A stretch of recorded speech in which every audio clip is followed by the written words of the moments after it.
Eh bien, Gilles a même vu les films qui ne se sont jamais faits. Il est très très fort.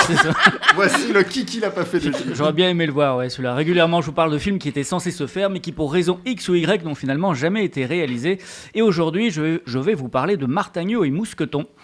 En 2002, sitôt la consécration d'Astérix et Obélix Mission Cléopâtre digérée, Alain Chabat se remet au travail. Il faut dire que l'homme fourmille d'idées génialissimes.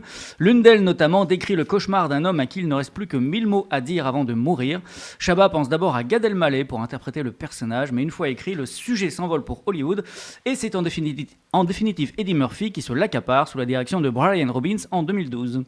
Pas grave, l'auteur a encore des tas de pitchs délirants empilés sur son bureau, à commencer par celui de Martagneau et Mousqueton, sorte de parodie des trois mousquetaires d'Alexandre Dumas père. Gad Elmaleh, toujours lui, serait un fantassin, ou plutôt quelqu'un désireux de le devenir, et Jamel Debbouze, son valet. De quoi renouer avec un genre tombé en désuétude depuis que Jean Marais, avec notamment Le Bossu, Le Capitan et Le Miracle des Loups, ait pris la décision de voguer vers d'autres horizons, et ce ne sont pas les Charlots dans 4 Charlots mousquetaires en 74 qui parviendront à relancer la tendance malgré le soutien du spécialiste André Hunebelle à la mise en scène. Mais des années après, Alain Chabat croit encore au concept, et il n'est pas le seul. Mars Film en sera le distributeur, l'argent est là, le tournage se prépare, Stéphane Gluck, premier assistant réalisateur de renom, est sur le qui-vive, et pourtant ça bloque, la faute à Chabat lui-même. Quelque chose ne lui convient pas, je cite, le scénario demandait plus de travail, il n'était pas à la hauteur de la promesse, il fallait au moins 4 ou 5 mois de réécriture, ce qui décalait tous les plannings, et j'ai préféré arrêter. Dommage, le film de KPDP revu, corrigé par Alain Chabat, on aurait adoré voir ça, c'était à 2 doigts.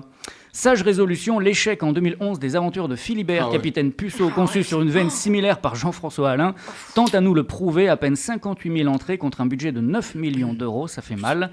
De son côté, Alain Chabat a préféré se lancer sur la piste du marsupilami et avec succès, 5 millions de spectateurs en 2012, puis nous apporta la preuve que le Père Noël existe bel et bien avec Santa et compagnie en 2017, ça compense. Ouais. Merci, j'adore le titre. Hein. Martagneau et Mousqueton, moi j'adore. J'adore aussi. Ouais.